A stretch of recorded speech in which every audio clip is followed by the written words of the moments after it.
Amém. Boa noite a todos, irmãos. A lição 8, os 4 pilares da igreja, ela é uma continuação da lição 7. O pastor Jamê falou na sexta-feira passada. E o texto dele, eu fiquei assim meio receoso, porque o texto é do pastor Jamê. Então eu foquei nos tópicos, para não dar uma outra interpretação do texto do pastor Jamê, com todo respeito, Então, hoje eu vou falar de comunhão, partir do pão e das orações. Particularmente, são temas que eu tenho estudado muito a respeito disso. Então, vamos falar um pouquinho de comunhão, vamos centrar mais no partir do pão, e depois a gente fala um pouquinho de oração. Eu entendo que todos nós aqui queremos experimentar qual é a boa, agradável e perfeita vontade de Deus. Eu não tenho dúvida disso, que todos nós queremos isso. Mas existe uma condição para isso. Qual é essa condição? É a transformação do nosso entendimento. E eu tenho o hábito de dizer, pelos estudos que fiz, que nós vivemos hoje numa tradição religiosa desequilibrada e levando o povo a adoecer.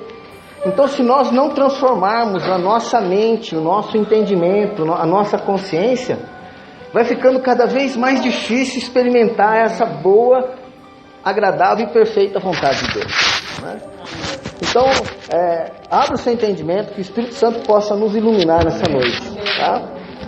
A gente começa com a palavra, comunhão.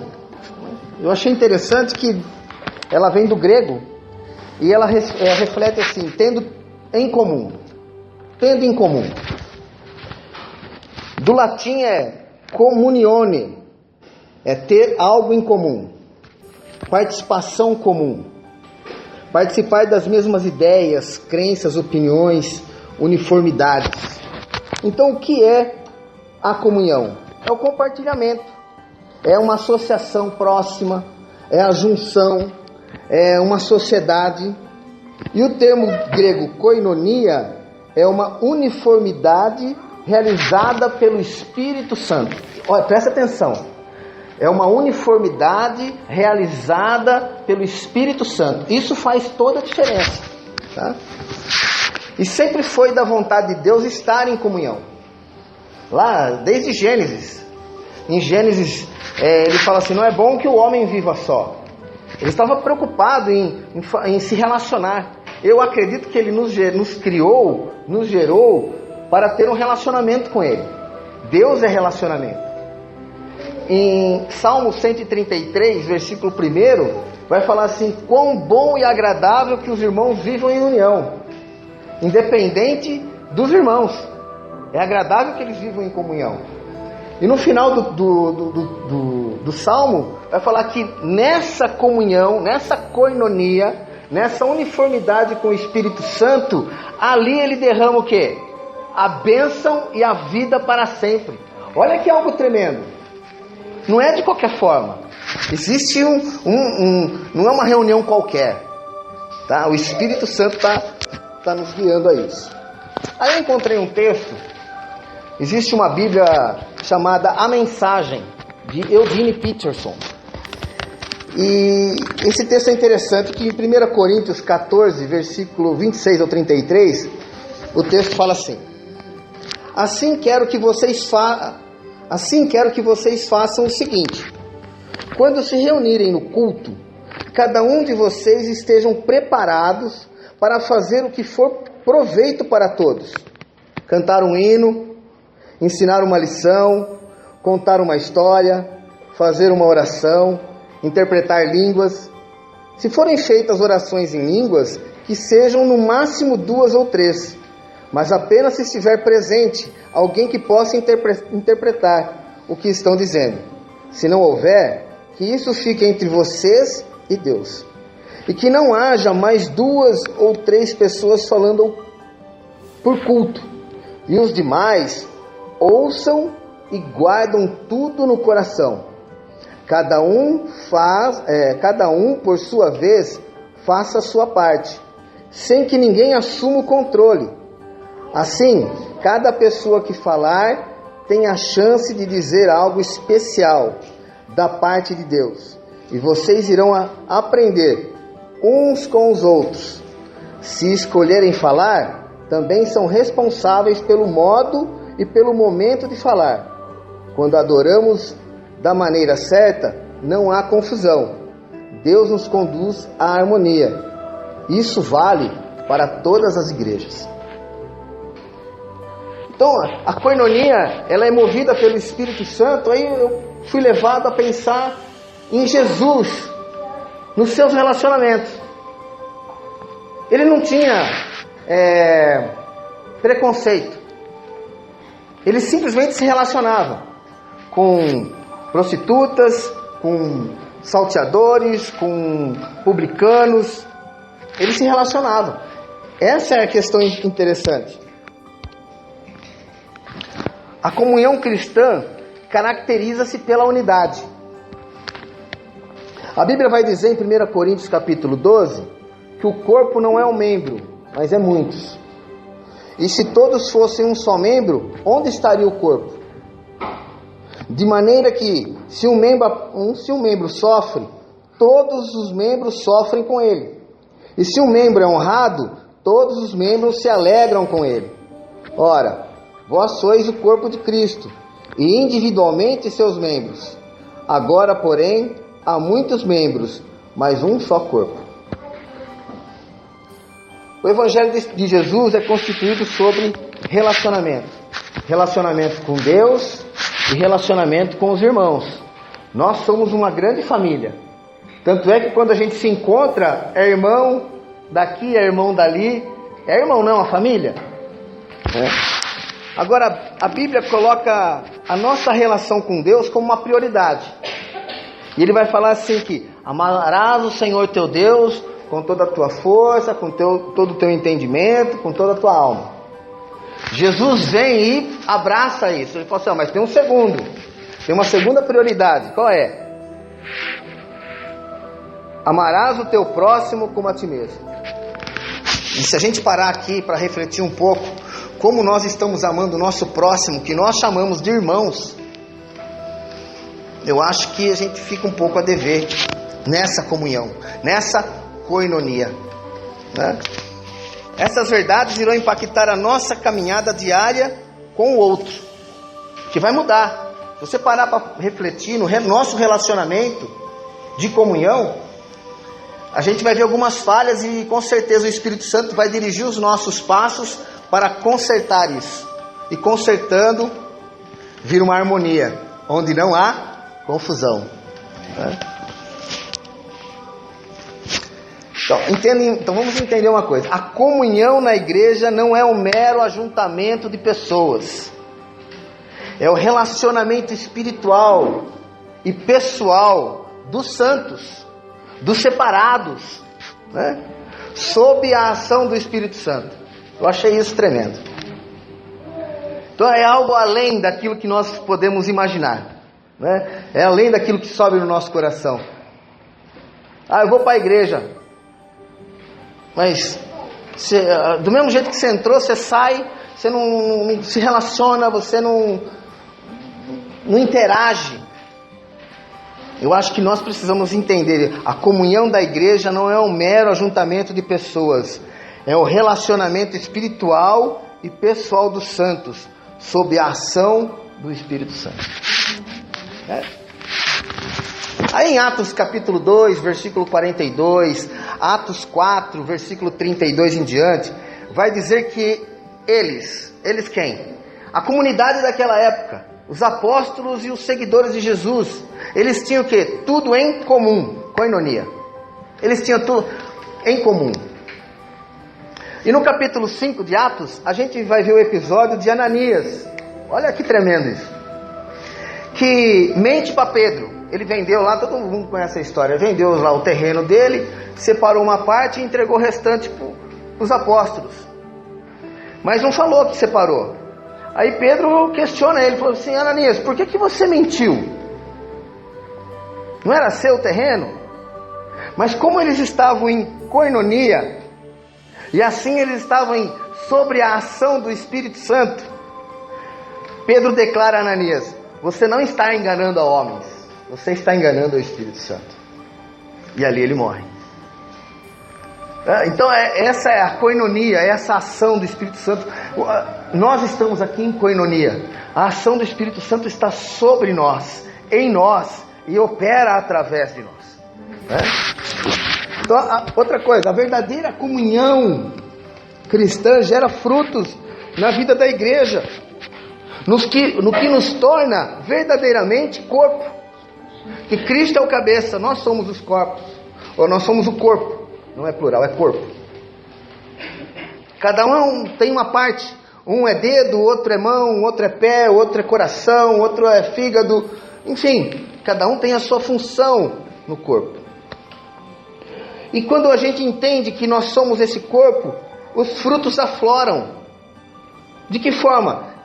Tem geração de cura no nosso meio, amadurecimento espiritual. Nós estamos aqui nos amadurecendo espiritualmente. Existe temor de Deus, há sinais e maravilhas, crescimento, assistência social. Isso é parte do corpo. O corpo age. Adoração são frutos da comunhão, são frutos do corpo de Cristo em ação. O propósito de Deus não é salvar indivíduos e perpetuar o isolamento. Agora eu já sou salvo, vou ficar aqui no meu canto. Ele não quis isso, ele não quer isso. Deus propôs edificar a igreja, uma comunidade nova, redimida, lavada pelo sangue de Cristo. A igreja está no centro do plano da salvação. Cristo morreu não só para nos redimir de toda iniquidade, mas também para reunir em unidade e purificar para si mesmo um povo entusiasmado para as boas obras. Vamos lembrar que quando a gente insulta uma pessoa, você está destruindo aquilo que ambos foram criados para ter: comunhão moldada à imagem de Deus. Por outro lado, cada vez que você se aproxima de alguém com compaixão, você afirma sua humanidade. E é desta forma que testemunhamos Cristo para o mundo. É na comunhão que a gente testifica para as outras pessoas. Amém? Então, essa ação do Espírito Santo sobre o corpo é algo muito poderoso, e é assim, é uma ação do indivíduo no coletivo. Vamos lá. Partir do pão. Eu vou falar a respeito do que eu vejo, né, de uma forma genérica, tá? Não vou citar X ou Y. A ceia do Senhor é descrita em 4 trechos da Bíblia: Mateus, Marcos, Lucas e 1 Coríntios. Então a gente começa aí tendo, por exemplo, pelo menos 4 aspectos a respeito da ceia. Marcos, Lucas, Mateus e 1 Coríntios. Então foi dado à igreja como o quê? Um memorial da morte de Cristo. É o que relata esses 4 trechos. E é celebrado um ato de ação de graças, que no grego está escrito Eucaristia, que significa ação de graças, gratidão, agradecimento. E é sobre a ceia que eu quero compartilhar com os irmãos hoje. Hoje a gente vai aprender algumas coisas. Porque nós não entendemos essa dádiva, nós não entendemos essa essência, essa grandeza, a profundidade que isso tem na vida da gente. Mas vai além da nossa vida. Porque se nós falamos de comunhão, a ceia, ela é a prática daquilo que falamos. Precisa ser a prática daquilo que falamos, né? E quando a gente fala de ceia, a gente lembra de quê? O que vem a primeira coisa na mente?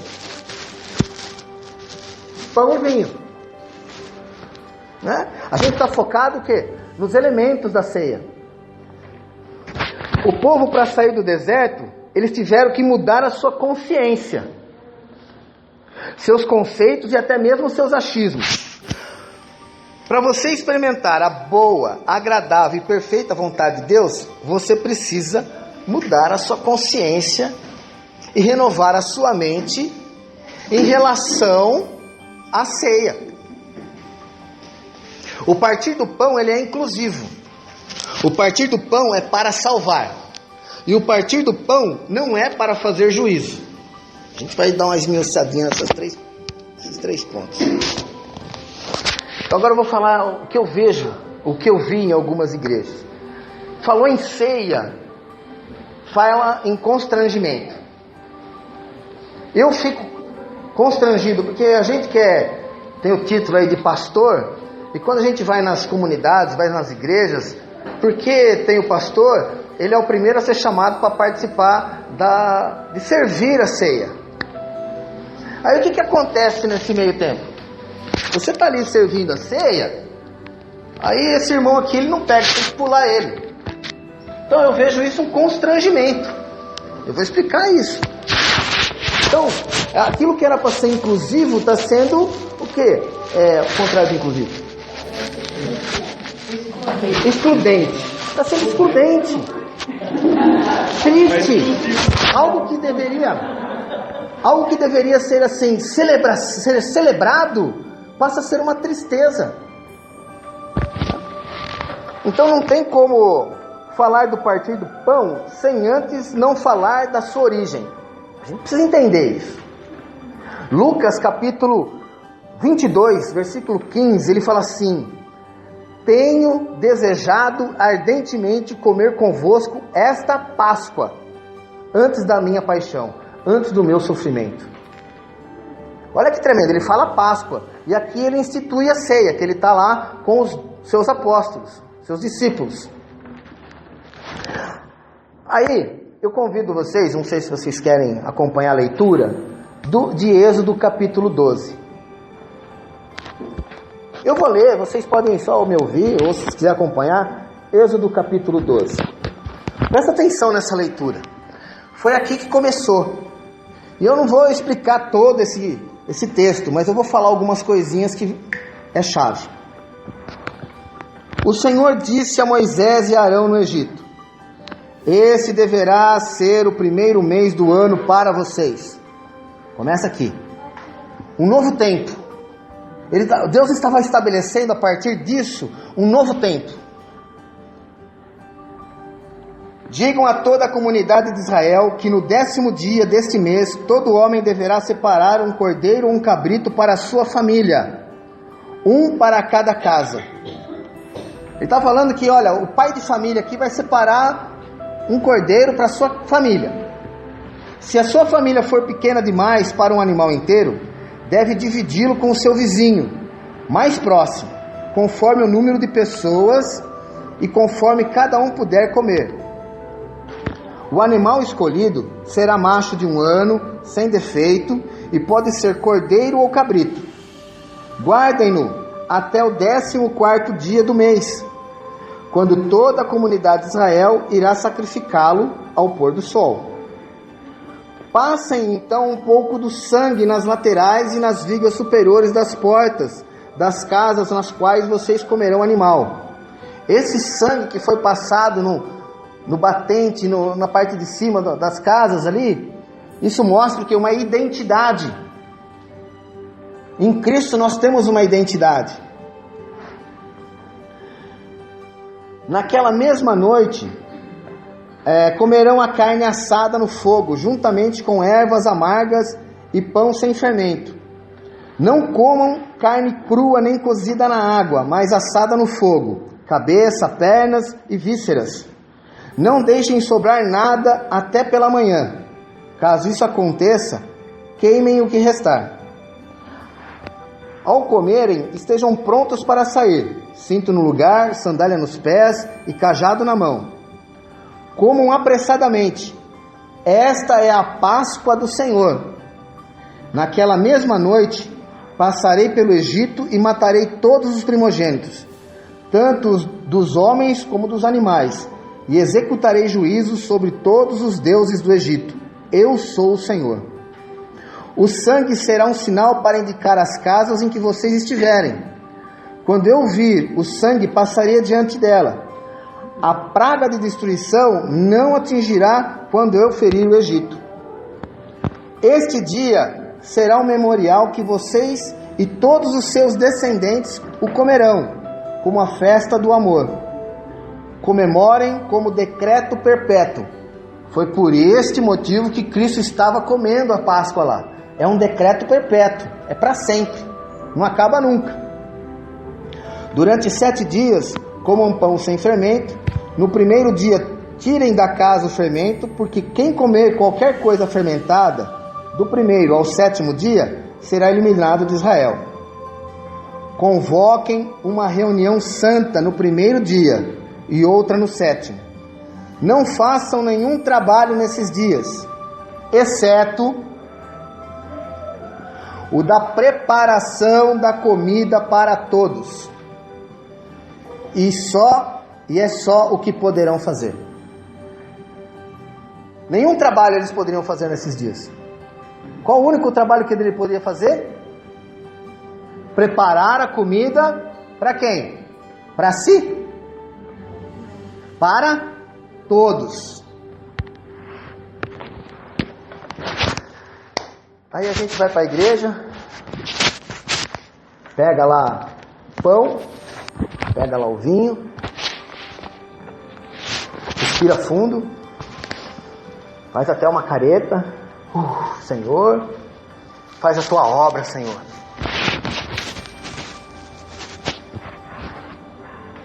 Isso é pecado, irmão. Eu vou explicar o porquê.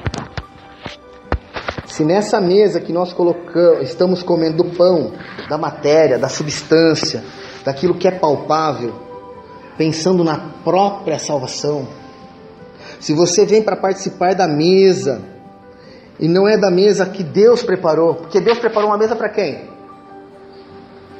Para todos. E você está indo lá pensando em você. Então essa mesa não é de Deus. Essa é uma mesa de condenação. Sabe, amados, a ceia não é para os que querem se salvar. Olha que interessante. A ceia não é para os que querem se salvar. A ceia é para aqueles que nós queremos salvar. Eu vou repetir. A ceia não é para quem quer se salvar, mas para quem nós queremos salvar.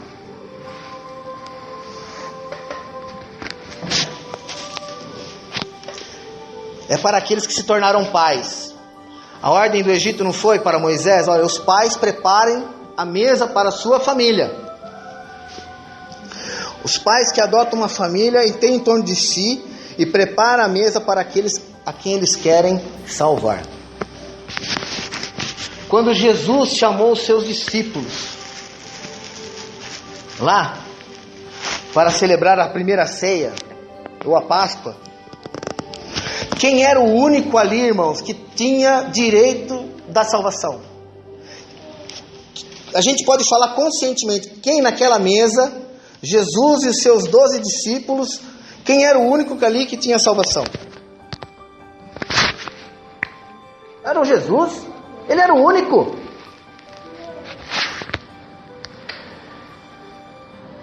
Daqueles 12 ali, ninguém era apto, ninguém era digno. Sabe quem que estava sentado ali naquela mesa? Ali estava sentado os 12 inimigos de Jesus, que nos representa. Ali estava quem o traiu, quem o vendeu e quem o abandonou. E Jesus faz o quê? Abre os braços, prepara a mesa para a sua família, que ali ele se coloca como pai, prepara ali pela sua família, para aqueles que ele quer salvar. Abraça a sua família.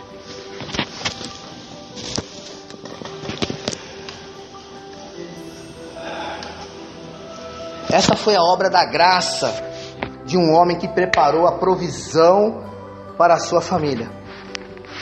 Ele estende os braços ali e fala assim, ó: aqui e agora ninguém mais será ignorante quanto ao amor e as misericórdias de Deus. Deus ama você. Ele providenciou algo para você. E nós estamos usando esses elementos para fazer, sabe o que? Juízo, julgamento. Que esse irmão do lado que não pegou o pão, ou não entrou na fila para a Eucaristia, o negócio é errado, irmão. Você já começa a julgar o irmão. E não foi isso que Deus nos chamou. Deus nos chamou para abraçar o irmão e falar assim: você tem direito. Mas é porque falta essa revelação. Falta essa revelação. Agora já foi dada. A ceia, ela é inclusiva, é a comunhão, é o abraço, é o transbordar do Espírito, de abraçar o irmão e falar assim: irmão, você pode, mas eu não sou digno. É sim, Ele já pagou lá na cruz pelos seus pecados, pelos seus erros. Vem comigo, troca aqui o pão comigo, aleluia. Não é assim? Nós precisamos incluir as pessoas, não afastá-las. Nós estamos usando a ceia para julgar as pessoas, quando nós deveríamos usar as ceias para redimi-los, reconciliá-los, resgatá-los, restaurá-los. Com quem que Moisés falou? Um homem da casa, o pai, né? Então você sabe que a responsabilidade de preparar a mesa é daquele filho que, tendo a revelação, tendo o conhecimento, arrebanha. Aquele filho que tem essa verdade, reúne o pai, reúne a mãe, ajunta os irmãos, chama seu cunhado, o primo, o vizinho, fecha a porta, tá todo mundo aqui dentro, fala assim: ó, agora aqui vocês não vão ser mais ignorantes quanto ao amor e às misericórdias de Deus. Vocês estão reconciliados com o Senhor. É lindo isso. O Senhor Jesus, quando Ele finalmente sentou com seus discípulos, Ele disse: tenho desejado ardentemente em participar dessa Páscoa com vocês. O que eu falei, né? Tem várias coisas para falar a respeito da ceia, mas essa eu acho que é a principal. Quando a gente está falando de unidade, a gente precisa ter essa ideia de comunhão, de incluir, não de excluir, de levar o amor para o irmão. A bênção já foi derramada. Ele só precisa entender que ele tem parte dessa bênção. Nós somos o canal para ele entender isso, com amor, com graça. E a palavra de Deus nos respalda isso. Quando Jesus fala: tenho desejado há tanto tempo partir este pão com vocês, este pão é outra coisa também maravilhosa. Não é qualquer pão. É este pão. É aquele pão que ele está segurando nas mãos. E Jesus nunca comeu um pão inteiro. Lá no deserto, quando ele foi tentado, lá que ele ficou 40 dias no deserto, que ele foi levado pelo Espírito para ser tentado, que depois de 40 dias ele falou o quê? Tenho fome. Será que lá ele não teria poder para transformar uma pedra em pão? Por que ele não fez isso? Porque ele não tinha com quem partilhar o pão. Ele nunca comeu um pão sozinho. Aí a gente entende, lá em João capítulo 6, a multiplicação dos pães, que ele pega o pão, ele dá graças e parte o pão. Fala: faz isso. Se nós fizéssemos isso com um pãozinho francês aqui, dar graças e partir, todos nós aqui comeríamos um pedacinho, nem que for uma migalha, e ainda sobraria. Porque quando a gente dá graças, a gente fala assim: Senhor, eu entendo que esse pão aqui não é meu, e ele não é meu eu não posso comer ele sozinho. Eu vou repartir com o meu irmão. O irmão também vai dar graças. Senhor, graças te dou. Ele também vai ter a consciência de que esse pão não é dele. Eu não posso comer sozinho. Aí ele reparte. Sobrou 12 cestos de pão. E na mesa ali com os seus discípulos, ele pega este pão, dá graças e parte. Se a gente fosse fazer dissecar, se a gente pudesse dissecar todos naquele momento, o que restaria em comum de todos? O pão. Eu sou o pão vivo que desceu dos céus. Unidade. Comunhão.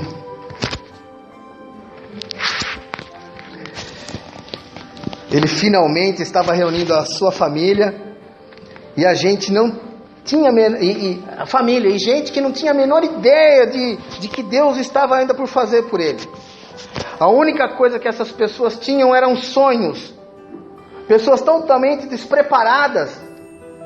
Precisa batizar, precisa fazer primeira comunhão, precisa um monte de coisa, e não pode participar da ceia.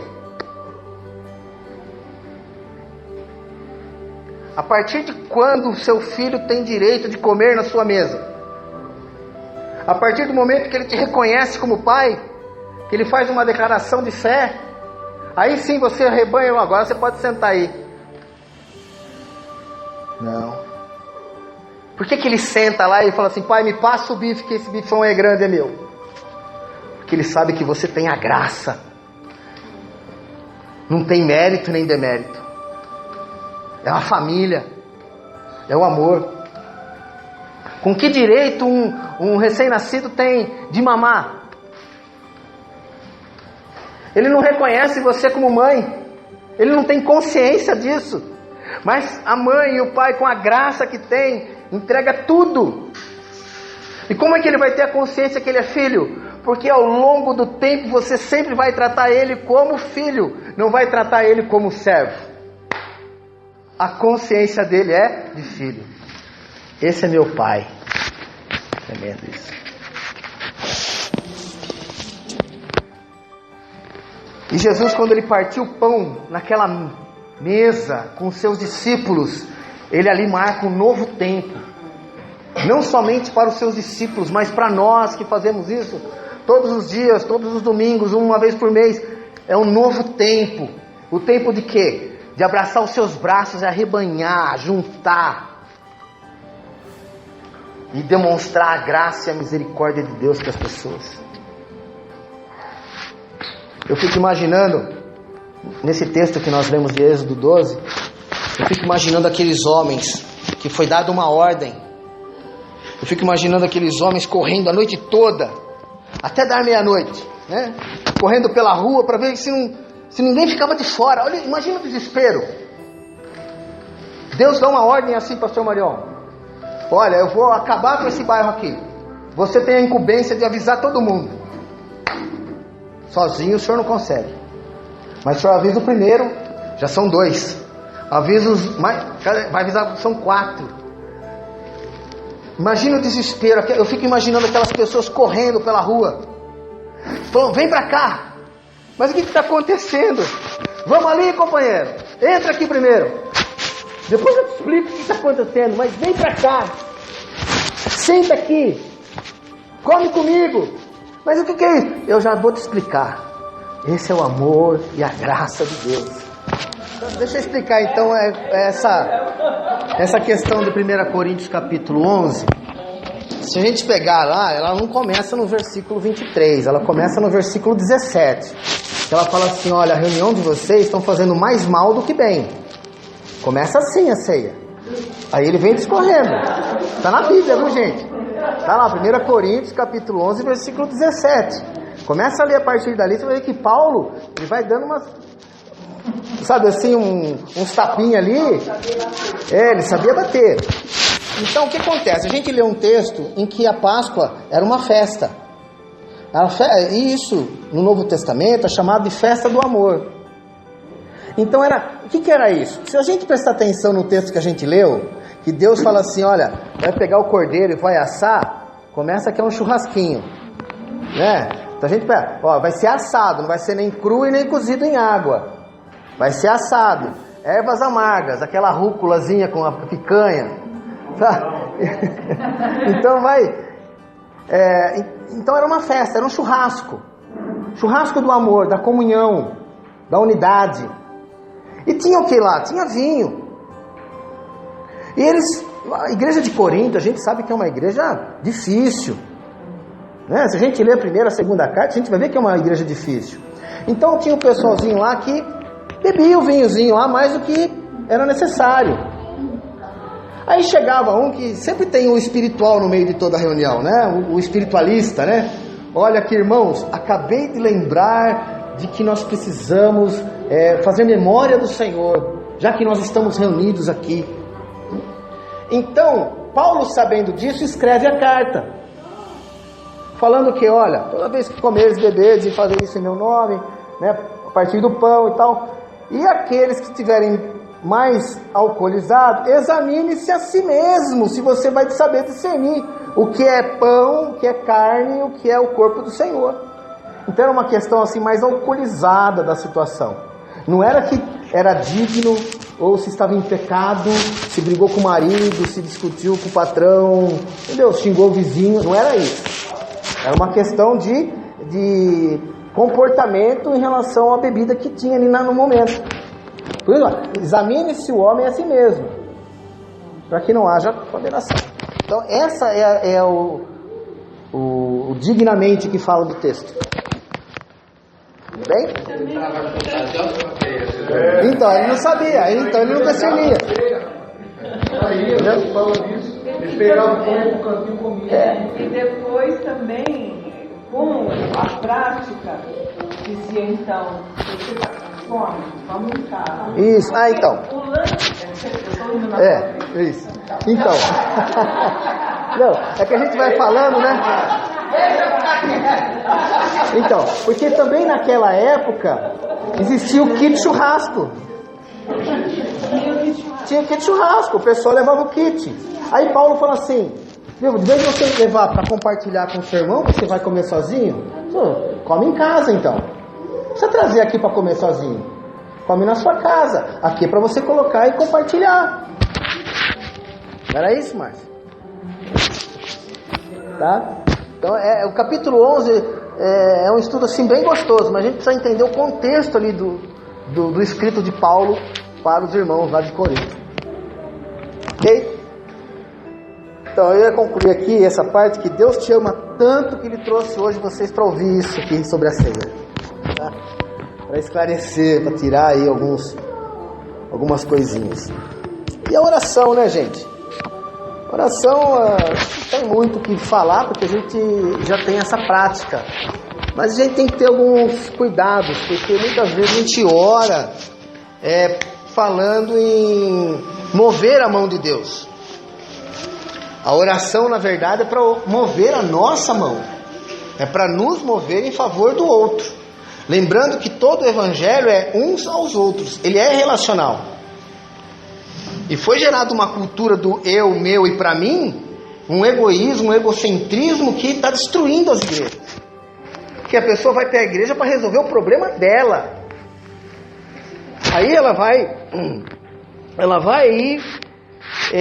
orar a Deus para tentar convencer Deus, como se Deus não conhecesse o seu problema.